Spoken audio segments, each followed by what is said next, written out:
சிவாலயம் அற்புதமான ஒரு சிவாலயம். கிட்டத்தட்ட ஒரு 2000 ஆண்டுகளுக்கு முற்பட்ட சிவாலயம். இந்த சிவாலயத்தில் அதாவது சொல்ல வார்த்தை இல்லை, இறைவனை வர்ணிக்க மனம் தேவை, இறைவனை வர்ணிக்க. அதுபோல் இந்த சிவாலயத்திலே திருமண தடை, மக்கள் செல்வம், அனைத்து விதமான ஐஸ்வர்யங்களும் கொடுக்கக்கூடிய ஒரு சிவாலயம். அதாவது சுவாமிகிட்ட நம்ம இது வேணும் அது வேணுமே சொல்ல வேண்டாம். நம்ம வந்து நின்று நம்ம மனசார அவரை ஒரு நிமிஷம் காதலாகி கசிந்து கண்ணீர் மல்கி ஒரு 2 நிமிஷம் நம்ம பிரார்த்தனை என்னவோ அதை சொன்னாவே இந்த உலகத்துக்கு நம்ம வந்ததுக்கு, மனித பிறவியாக நம்ம வந்ததுக்கு கைமாறு கிடைச்சிடும். இந்த லோகத்தில் இந்த சிவாலயம் வந்துட்டு இங்கே இது கிடைக்குங்க அது கிடைக்குங்கன்னு சொல்கிறது சாத்தியம்.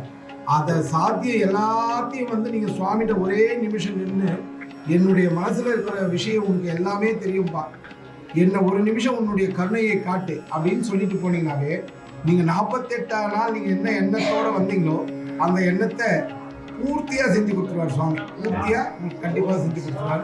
அது மாதிரி விசேஷமான இந்த சிவாலயம் வந்துள்ள உங்களுடைய அனைவருடைய குறைகளும் நீங்கி வாழ்வில் சகல செல்வங்களும் செல்வாக்கும் ஆரோக்கியமும் சம்பத்தும் கிடைக்க வேண்டும் என்று பிரார்த்தனை செய்திருக்கிறோம். அதாவது அற்புதங்கள்லாம் இந்த சித்தர் மலை மேலே சித்தர்கள் நிறைய அற்புதங்கள் பண்ணிட்டு இருக்காங்க இந்த மலை மேலே. நீங்கள் வந்து இந்த சித்தருடைய அற்புதங்கள்லாம் பின்னாடி குகை இருக்குது. ஒரு 5 நிமிஷம் நீங்கள் பிரார்த்தனை பண்ணிட்டாவே உங்களுடைய குறையை அந்த சித்தர்களுக்கே தெரிஞ்சிடும். உங்கள் குறை என்னன்னு சொல்லிட்டு அந்த சித்தர்களுக்கே தெரிஞ்சிடும். அந்த குறையை நீங்கள் கேட்கவே வேண்டாம், சொல்லவே வேண்டாம். நீங்கள் மனசார உங்கள் குறையை நீங்கள் நினச்சி உக்காந்துட்டாவே போதும்.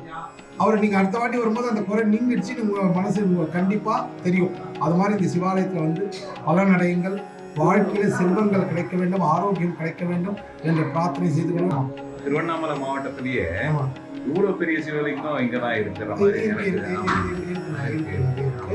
இங்க வந்து சுவாமியுடைய பானம் வந்து பாத்தீங்கன்னா எவ்வளவு தூரம் கீழே போகுதுன்னே தெரியாது. சுவாமியுடைய பானம் எவ்வளவு தூரம் இருக்குன்னு தெரியாது. ஆவுடையார் மட்டும் தான் மேல, சுவாமியுடைய பானம் எவ்வளவு தூரம் இருக்குன்னு தெரியாது.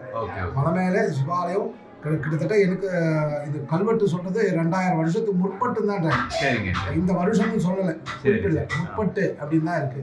அதனால சோழர் காலத்து கோவில் சுத்தி நிறைய கோவில்லாம் சோழர் காலத்து கோவில் தான். இதுல மலை மேல இருக்கிற கோவில்ன்றது ரொம்ப விசேஷம். 4 மலைக்கோயில் இருக்கு. இந்த பக்கத்துல 4 மலைக்கோயில் இருக்கு. ரொம்ப விசேஷமான மலைக்கோவில் தரிசனம் பண்றது ரொம்ப விசேஷம். அதனால தமிழ்ல வர 1ஆம் தேதி அன்னைக்கு வர வந்து தரிசனம். சித்திரை 1, பங்குனி 1, அது மாதிரி தமிழ்